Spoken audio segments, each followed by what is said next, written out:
بسم اللہ الرحمن الرحیم الحمد للہ وحدہ والصلاة والسلام علی من لا نبی بعدہ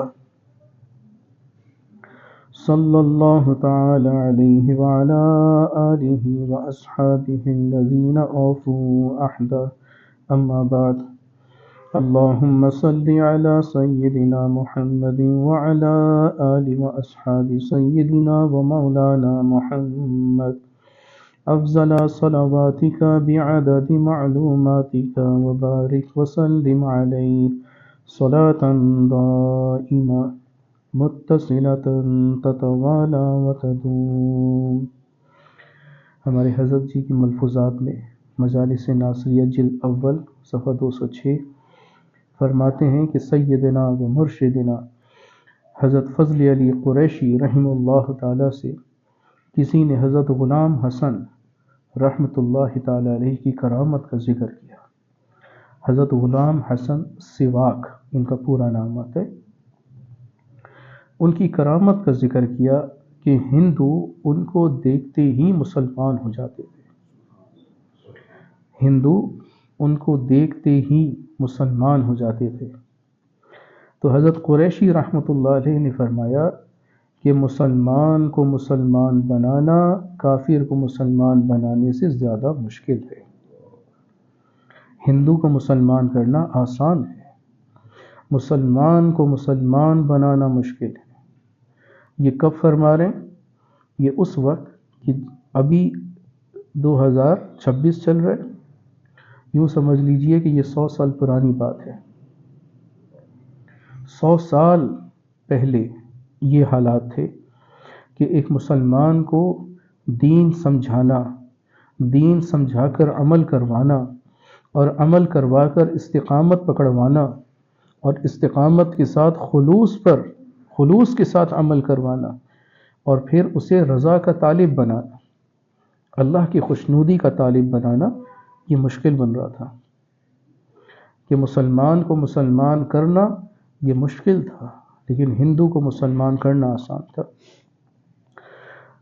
تو ہندو اگر مسلمان ہو رہا ہے تو وہ کچھ دیکھ کے ہو رہا ہے نا، وہ ایسی تو نہیں ہو رہا۔ اس نے کیا دیکھا؟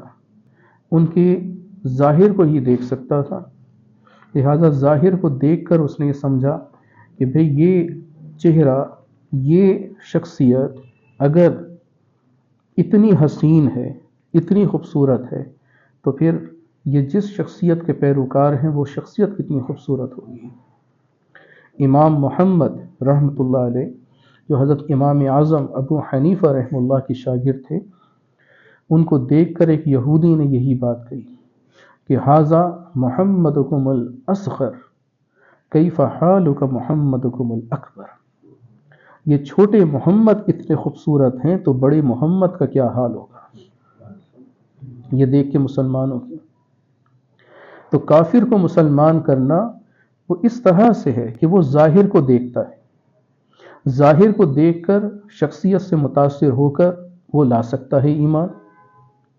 اور کچھ ایسے بھی ہوتے ہیں غیر مسلموں میں سے کہ جو اپنی نفس کشی کی وجہ سے، نفس پر محنت اور اس کو مار ڈالنے سے، اپنی انانیت ختم کر دینے سے، مجاہدہ کرنے سے وہ اس قابل اپنے آپ کو بنا لیتے ہیں کہ وہ کسی کے دل کے اندر جھانک بھی سکتے ہیں۔ انہیں کشف قبور بھی ہو جاتا ہے، کشف صدور بھی ہو جاتا ہے۔ ایسا ممکن ہے، بالکل ممکن ہے۔ حضرت سید علاء الدین شاہ جیلانی رحمۃ اللہ علیہ فرماتے تھے، مجھ سے ایک ہندو ملا جو یہ کہتا تھا کہ میں جو کسی کے لیے کچھ کہہ دوں وہ ہو کے رہتا ہے، یعنی دعا کر دوں کسی کے لیے، کچھ کر دوں، وہ ہو کے رہتا ہے۔ تو حضرت شاہ صاحب فرماتے ہیں کہ میں نے بہت دفعہ اس کا امتحان بھی لیا اور ایسا ہی تھا۔ وہ جس کے لیے کچھ دعا کر دیتا تھا تو ہو جاتا تھا ویسا۔ تو میں نے اس سے پوچھا کہ تجھے یہ کیسی چیز مل گئی، تو غیر مسلم ہے؟ تو اس نے یہ کہا کہ میں نے قل هو اللہ احد اس کا تپسیہ کیا ہے۔ تپسیہ سنسکرت زبان میں اس کو کہتے ہیں محنت کرنے کو، مجاہدہ کرنے کو۔ تو اس نے کہا کہ میں نے قل هو اللہ احد پر تپسیا کیا، اس کی وجہ سے اللہ نے دے دیا۔ اب دیکھیں کہ اس دور میں بھی یہ چیزیں ممکن تھیں، اور یہ اپنی نفس کشی کی وجہ سے اللہ ان کو دے دیتا ہے۔ یہ چیزیں دینے والا اللہ ہے، کسی کو بھی دے دے۔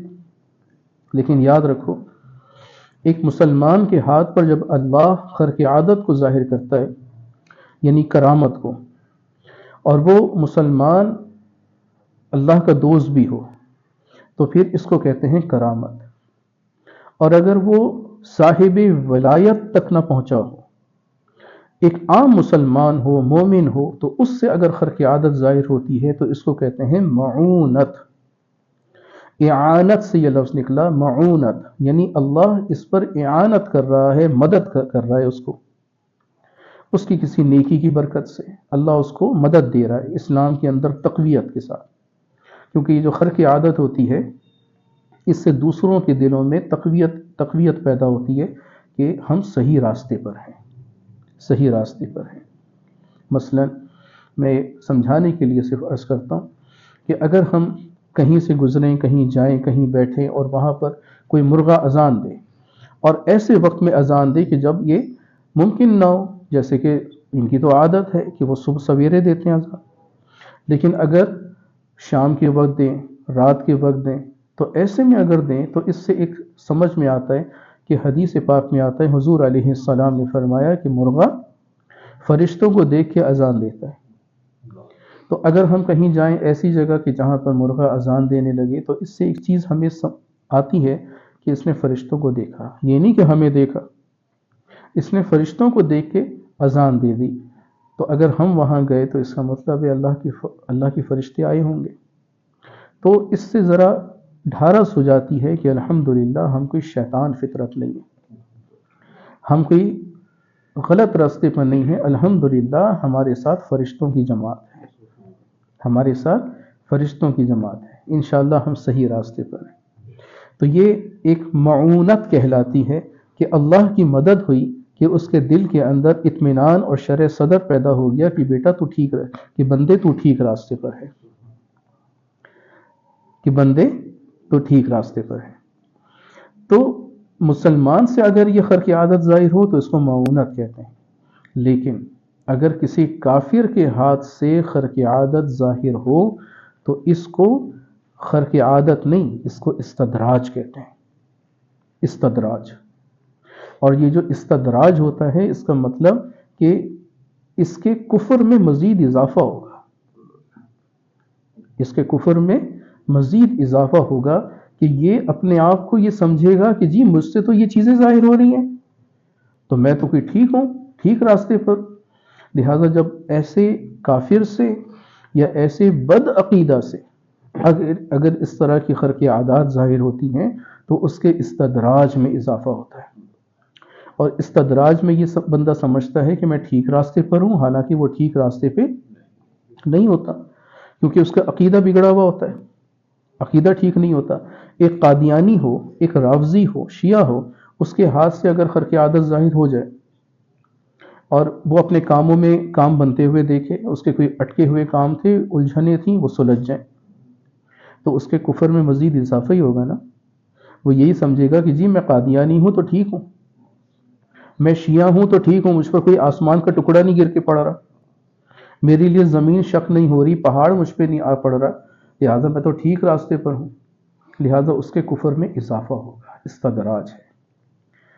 میں نے اپنے حضرت کو ہاتھ جوڑ کے، جب یہ حضرت فرماتے ہیں تو حضرت کو میں نے یوں دیکھا کہ حضرت دعا کرتے تھے کہ اللہ استدراج سے محفوظ رکھے، استدراج سے، کیونکہ یہ دنیا میں ایک مسلمان پر سب سے بڑا عذاب ہوتا ہے، یا ایک بندے پر، اگر وہ غیر مسلم ہے، ایک بندے پر اللہ کا سب سے بڑا عذاب ہوتا ہے۔ مسلمان کے ساتھ بھی استدراج ہو سکتا ہے کہ وہ گنہگار ہو، ایمان والا تو ہے لیکن بیچارہ گناہ میں پڑ گیا، گنہگاری میں، لہذا ایسے میں اگر اس سے کوئی خرق عادت ہو جاتی ہے، اٹکے کام بن جاتے ہیں، تو وہ بھی تو یہی سمجھے گا نا کہ میں تو ٹھیک ہوں، اور پھر وہ گناہ پہ اور مصر ہو جائے گا، آگے بڑھے گا گناہوں پر، حالانکہ اسے چاہیے تھا کہ گناہوں پہ توبہ طائب ہوتا، لیکن وہ نہیں ہو رہا، تو اس کا مطلب ہے گناہوں میں اضافہ ہو جائے گا اس کی گنہگاری میں، لہذا اس کو بھی استدراج ہی کہیں گے۔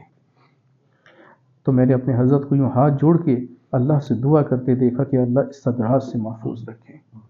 دنیا میں سب سے بڑا عذاب ایک مسلمان ہو یا ایک غیر مسلم یا بندہ، اس پر یہ سب سے بڑا عذاب ہے کہ پتنگ کی ڈور کٹ چکی ہو، لیکن وہ اڑانے والا یہ سمجھ رہا ہو کہ پتنگ ابھی بھی ہوا میں اڑ رہی ہے، کہ میرا اللہ کے ساتھ تعلق کٹ چکا، عقیدہ بگڑا تھا، عمل خراب تھا، لیکن پھر بھی میں سمجھ رہا میں تو افلاطون ہوں، میں تو کوئی 30 مار خان ہوں، میں تو ٹھیک راستے پر ہوں۔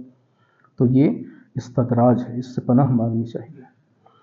حضرت مرزا مظہر جان جانا شہید رحمۃ اللہ علیہ کے پاس ایک شخص آیا، ہندو تھا، تو اس نے کشف قبور اور کشف صدور کی یہی باتیں کری کہ جی مجھے کشف قبور ہوتا ہے، کشف صدور بھی ہوتا ہے۔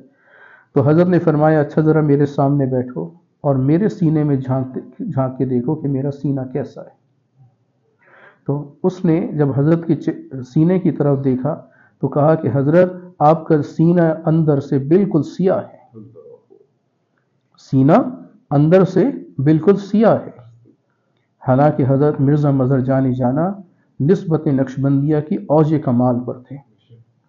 ان کے مریدین میں سے حضرت شاہ ولی اللہ محدث دہلوی آتے ہیں، اور وہ یوں فرمایا کرتے تھے کہ کسی نے مرزا صاحب کو پہچانا نہیں ہے، جب میں عالم برزخ میں ان کی نسبت کا مشاہدہ کرتا ہوں تو کسی کی نسبت کو بھی مرزا صاحب سے بلند نہیں پاتا، اتنی ان کی نسبت بلند ہے، انتہا درجے کی پاکیزہ ان کا باطن۔ لیکن ایک ہندو کہہ رہے حضرت آپ کا سینہ تو اندر سے سیاہ ہے۔ حضرت نے فرمایا اچھا یہ تمہیں نعمت کیوں ملی؟ تو اس نے کہا کہ حضرت میں ہر کام کا الٹ کرتا ہوں، کچھ اس طرح سے اس نے کہا، ہر کام کا میں الٹ کرتا ہوں، کچھ اس طرح سے بات ہوئی۔ تو حضرت نے اس سے کوئی تدبیراً اس کو کسی بارے میں متوجہ کیا۔ ایک وقت ایسا آیا کہ وہ وہیں بیٹھے بیٹھے اپنے کفر پر تائب ہو گیا، اور حضرت کے وہیں بیٹھے بیٹھے ہاتھوں میں ہاتھ دے کر اس نے اسلام قبول کر لیا۔ حضرت نے اس کو کلمہ پڑھایا، اس کے سینے پر انگلی رکھ کر القاء کیا نسبت کو، اور اس کو ذکر اللہ سکھایا۔ اس نے وہیں بیٹھے بیٹھے ذکر کیا، اور پھر حضرت نے فرمایا اب میرے سینے میں دیکھو کیا ہے۔ اب جب اس نے سینے کی طرف دیکھا تو وہ کہتا ہے کہ حضرت آپ کا سینہ تو روز روشن کی طرح عیاں ہے اور نہایت روشن ہے، چمکدار ہے۔ حضرت نے فرمایا اب کیا ہوا بتائیے؟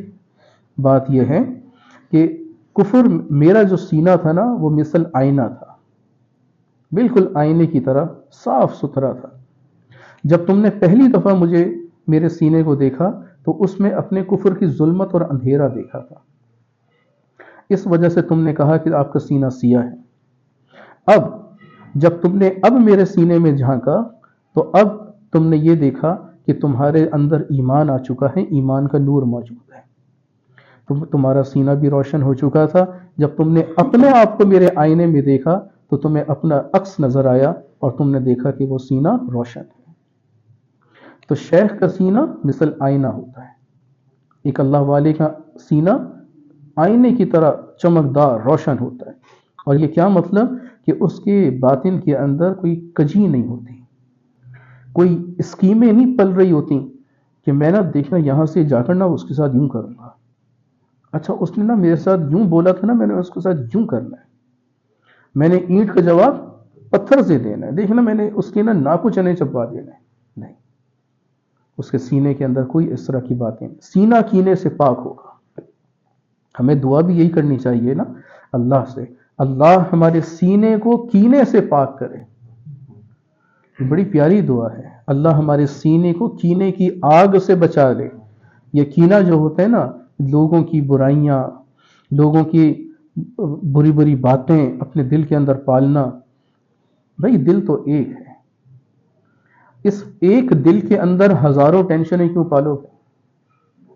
صرف ایک اللہ کو بسا لو۔ تو اس طرح کی برکت سے، اس نعمت کی برکت سے اللہ تبارک و تعالی جب ایک ایمان کا مقام عطا فرماتے ہیں، تو پھر کافر بھی دیکھ کر متاثر ہوئے بغیر نہیں رہتا. لیکن ایک مسلمان کو یہ باور کرا دینا کہ تمہیں جو کچھ ملے گا اپنے پیر سے ہی ملے گا، اس دور کے اندر تمہارا پیر چاہے چھوٹا ہی کیوں نہ ہو قطب وقت ہے، یہ مشکل ہے. یہ مشکل ہے، یہ سمجھا دینا، یہ دل کے اندر اتار دینا، یہ بہت مشکل ہے. یہ کہنا کہ تمہیں تمہارے شیخ کی نسبت سے ہی حضور صلی اللہ علیہ وسلم کی نسبت ملے گی، یہ بہت مشکل کام ہے. اس لیے کہ ذہن الجھا ہے، اور اس الجھاؤ کی وجہ سے مختلف قسم کے واقعات اس کے ذہن کے اندر گردش کر رہے ہوتے ہیں. ان سے نکالنا یہ شیخ کا ایک بہت بڑا انتھک کام ہوتا ہے. ایک مرید کو وہاں سے کھینچ کے نکالنا ان اندھیروں سے، اور اس کو اس نسبت کی راستے پر قدموں کو جما دینا، یہ بہت مشکل کام ہوتا ہے.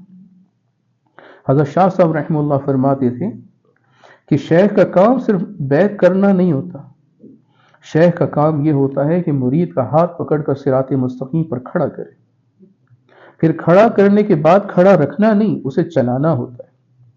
اور چلانے کے بعد ایسے نہیں کہ چلتا چھوڑ دے، بلکہ یہ دیکھے کہ ٹھیک چل رہا ہے کہ نہیں چل رہا.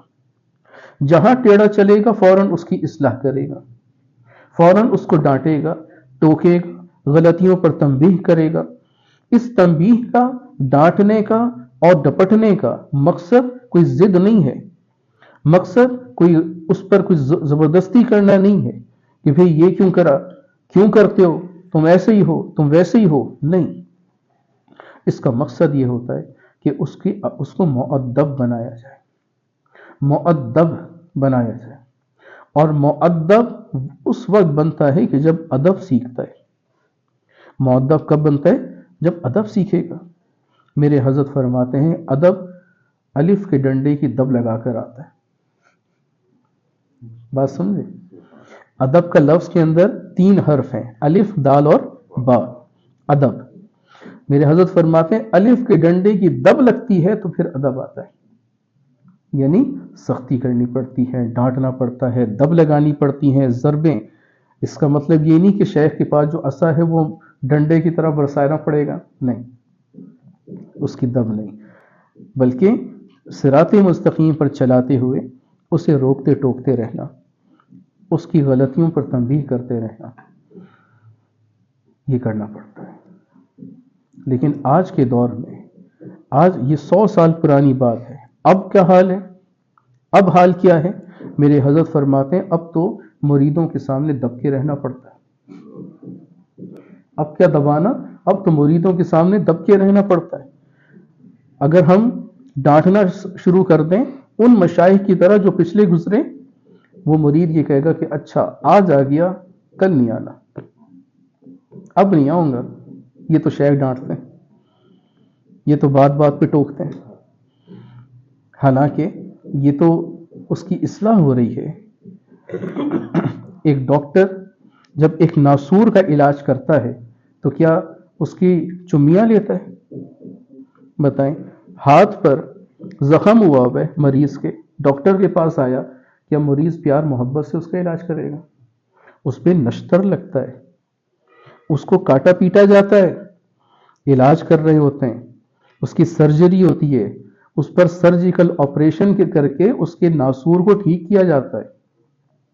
تو ہمارے تو دل داغدار ہیں، ہمارے دلوں کے اندر تو ناسور ہی ناسور ہیں.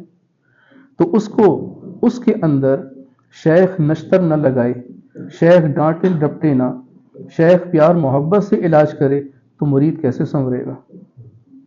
تو یہاں پر دب لگانی پڑتی ہے ادب سکھانے کے لیے. لیکن یہاں پر الٹی گنگا بہتی ہے کہ مریدوں کے سامنے پھر دب کے رہنا پڑتا ہے. لیکن یاد رکھو دبتا وہ ہے کہ جو شیخ تربیت نہ ہو، دبتا وہ ہے جس کو شیخ تربیت اس کو خود سمجھ میں نہ آئی ہو. وگرنہ جو شیخ تربیت ہوتا ہے، جو اللہ کا دوست ہوتا ہے، وہ کبھی بھی کسی سے لا یخافون لومۃ لائم، وہ کسی ملامت کرنے والے کی ملامت کی پرواہ نہیں کرتا. اسے فکر ہوتی ہے تو اللہ کی، اسے فکر ہوتی ہے تو اللہ کے حکم کی. اللہ یہ چاہتا ہے کہ میرے بندے کی یوں تربیت ہو. کیا حضور صلی اللہ علیہ وسلم نے کسی مصلحت کے پیش نظر کہ صحابہ کی غلطی کو نظر انداز کر دیا؟ نہیں، فوراً اس کا علاج کیا. حتی المقدور، جہاں تک ممکن ہو سکا حضور علیہ السلام نے فوراً فی الوقت اس کا علاج کیا، اس کو سمجھایا، ہاں طریقے کے ساتھ. ادعو الی سبیل ربک بالحکمہ، حکمت و دانائی کے ساتھ اس کو اللہ کے راستے پہ لگانا ہے.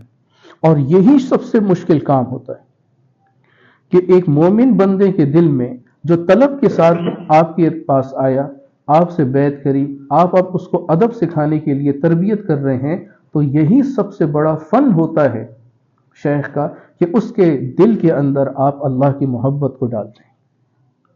اور یہ مشکل کام ہے. اسی لیے یہ فرمایا گیا کہ ایک مسلمان کو مسلمان کرنا مشکل ہے، کافر کو مسلمان کرنا آسان ہے. لوگوں، حضرت فرماتے ہیں، ہم نے ان کافروں کو دکھایا کیا ہے؟ ان کافروں کو دکھایا کیا ہے؟ کافر مسلمان ہونے کو تیار ہیں، لیکن ہم کچھ دکھائیں تو صحیح. ہمارے اندر جھوٹ، خیانت، چوری، ڈکیتی، بے نمازی، کفر کی نقالی، غلامی ہمارے اندر رچ بس گئی ہے. وہ کافر ایک مرتبہ برائی کو کریں، ہم 100 دفعہ کرتے ہیں ان کی نقل میں. کافروں کی نقل میں ہم 100 دفعہ کرتے ہیں. اور کیوں؟ کیونکہ یہ سمجھتے ہیں کہ یہ انہوں نے کری ہے، انگریزوں نے کری، امریکہ کے کسی بندے نے کری، اچھا کام ہوگا. ایک شخص اچھا کما رہا ہے، کاروبار اچھا ہے، لیکن اس کی پینٹ پھٹی ہوئی دیکھیں تو ایسا لگتا ہے جیسے اس کا کاروبار ہی نہیں چل رہا. پوچھنا پڑتا ہے کہ بھائی تمہارا کام ٹھیک چل رہا ہے؟ تو اس کی جو پینٹ کے گھٹنے ہیں وہ پھٹے ہوئے کیا بتا رہے ہیں کہ بیچارے کے اوپر غربت ہے. پوچھنا پڑتا ہے کہ نہیں؟ تو آج پوچھنا پڑتا ہے کہ بھائی تمہارا کام ٹھیک چل رہا ہے؟ وہ کس کی نقل میں یہ کام کر رہا ہے؟ یہ پھٹی ہوئی پینٹ، مجھے تو لوگوں نے بتایا کہ یہ پھاڑتے نہیں ہیں، یہ فیشن ہے، باقی پھٹی ہوئی ملتی ہیں. اور جتنی مرتبہ وہ پینٹ گھسی اور پھٹی ہوتی ہے اتنے زیادہ اس کے دام. یہ سب کفر کی نقالی میں ہے. جب یہ غیر مسلم یہ دیکھے گا کہ بھائی ان کے اندر تو ہمارا ہی انداز طور طریقہ ہے، تو پھر ہم مسلمان ان کافروں کو کیا دکھائیں؟ اپنے نبی صلی اللہ علیہ وسلم کی سیرت اور سنت کیسے ان کو دکھائیں؟ تو ایک مسلمان کو یہ سمجھانا کہ تیرا آخرت میں فلاح، تیری آخرت میں نجات وابستہ ہے رسول اللہ کے دامن سے. اگر تو رسول اللہ صلی اللہ علیہ وسلم کے دامن کے ساتھ نتھی ہے تو تیری آخرت میں نجات انہی کے وسیلے سے ہے، انہی کی نسبت اور برکت سے ہے. وگرنہ نہ جہاں کہیں میں امان ملی، جو امان ملی تو کہاں ملی، میرے جرم خانہ خراب کو تیرے عفو بندہ نواز میں. حضور صلی اللہ علیہ وسلم کے دامن سے جڑا ہوا ہونا یہ آج مسلمان کو سمجھانا پڑتا ہے. لوگوں مسلمان بنو. فرماتے ہیں تم شوق سے کالج میں پڑھو، پارک میں جھولو، جائز ہے غباروں پہ اڑو، چرخ پہ جھولو، بس ایک سخن بندے عاجز کا رہے یاد، اللہ کو اور اپنی حقیقت کو نہ بھولو. اللہ کو اور اپنی حقیقت کو نہ بھولو. اللہ کو تو بھول ہی نہیں سکتا ایک بندہ. جو بھول جاتا ہے اسے بھی اللہ یاد دلاتا ہے، اسے بھی یاد دلاتا ہے اللہ. جب اس کو معاشرے سے ٹھوکریں کھانی پڑتی ہیں، جب اپنے پرائے ہو جاتے ہیں، جب جن سے انسان کو امید ہوتی ہے وہی آسرے اڑ جاتے ہیں، جب وہی آنکھیں دکھانا شروع کر دیتے ہیں کہ جاؤ جاؤ جاؤ اپنا کام خود سنبھالو، ہمارے منہ متھے نہ لگو، کہتے ہیں نا لوگ پھر کہ بھئی اپنا کام خود نہ بیڑو، تم نے کیا تم بھرو، کرتے ہیں. تو جب انسان ٹھوکریں کھاتا ہے زمانے کی پھر اس کو اللہ ہی یاد آتا ہے. تو اللہ کبھی نہیں بھولتا انسان کو، بھولے ہوئے کو بھی یاد آ جاتا ہے. لیکن اصل چیز وہ کیا ہے کہ اس یاد الہی کے ساتھ اپنی حقیقت انسان کبھی نہ بھولے. وہ کیا ہے، وہ ہے کیا، وہ کہاں جائے گا، وہاں جا کر کیا ہوگا، وہ چیز نہ بھولے. یہی ایک مسلمان صاحب ایمان اس کی پہچان ہے. ایک مسلمان کی پہچان یہی ہے. یہ جو فرمایا جاتا ہے الا بذکر اللہ تطمئن القلوب، کہ آگاہ رہو دلوں کا سکون چین اللہ کے ذکر میں ہی ہے. اس سے پہلے آیت کیا ہے؟ الذین آمنوا وتطمئن قلوبہم بذکر اللہ. ایمان والوں کی پہچان، ان کی علامت یہ بیان کی جا رہی ہے کہ الذین آمنوا، ایمان والے وہی ہیں کہ تطمئن قلوبہم بذکر اللہ، کہ جن کے قلوب مطمئن اللہ کے ذکر سے ہی ہوتے ہیں. ان کے بغیر ان کو سکون ملنا ہی نہیں. ایمان والوں کی پہچان یہی ہے. تو ایمان والوں کی پہچان میں اللہ کا ذکر کثرت سے ہونا ہے، اور اس ذکر کی کثرت سے ان کے ایمان کی حلاوت، ایک طرز کیا پیدا ہوگا؟ الا بذکر اللہ تطمئن القلوب. آگاہ رہو دلوں کا سکون اللہ کے ذکر سے. جب دل مطمئن سکون ہوتا ہے نا، پرسکون، پھر جسم کے اندر ٹھہراؤ آتا ہے. جسم کے اندر ٹھہراؤ آئے گا. مجالس ذکر کا انعقاد اسی لیے ہوتا ہے کہ یہاں پر ایک شان ہے، ایک وقار ہے. یہاں پر ادھر ادھر کی توجہ نہیں ہے، ادھر قائل کے قول کی طرف متوجہ رہنا ہے. کوئی آ رہا ہے، کوئی جا رہا ہے، دروازے کی ٹوٹاں ٹوٹاں ہو رہی ہے، کہیں موبائل فون بج رہا ہے، کہیں خارش ہو رہی ہے، کہیں جمائیاں آ رہی ہیں. یہ اطمینان قلب نہیں ہے. اطمینان قلب کے حصول کے لیے ہی تو یہ مجالس ہیں. اس میں لگ لپٹ کر، جم کر، ٹک کر، ڈٹ کے بیٹھنا پڑتا ہے. یکسوئی اسی طرح آتی ہے. یکسوئی کے لیے توجہ ضروری ہے، اور جس قدر یکسوئی ہے، جس قدر توجہ ہے، اسی قدر اطمینان ہے، ٹھہراؤ ہے، ایک وقار ہے انسان کا. اور پھر اسی ٹھہراؤ اور وقار سے جو کہ اس نے یہاں مجلس میں سیکھا ہوگا، امپلیمنٹ کرے گا وہ اپنے پورے زمانے پر، اپنی پوری زندگی پر اس کو لاگو کرے گا. وہ یہاں سے اٹھ کر سیکھ کر جائے گا کہ گھر میں میں نے کیسے رہنا. بات فالو کریں. لہذا یہاں پر یہ نسبت، یہ اطمینان والی، ٹھہراؤ والی، وقار والی، یہ سیکھنا ہے، اور پھر اس کو اپنے جسم پہ لاگو کر کے زمانے کے اندر نکلنا ہے. اللہ ہمیں اس کی توفیق نصیب فرمائے. وآخر دعوانا ان الحمد للہ رب العالمین. اللہ کے ذکر کی طرف متوجہ ہو جائیں، خاموشی کے ساتھ اللہ کا ذکر، اور دل ہی دل میں اذان کا آواز اس کی جواب بھی دیتے رہیے. اللہ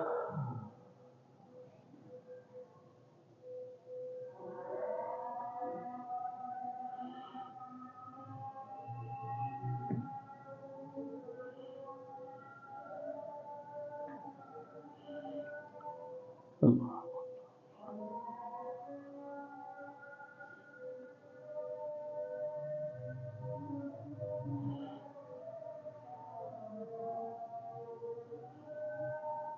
اللہ.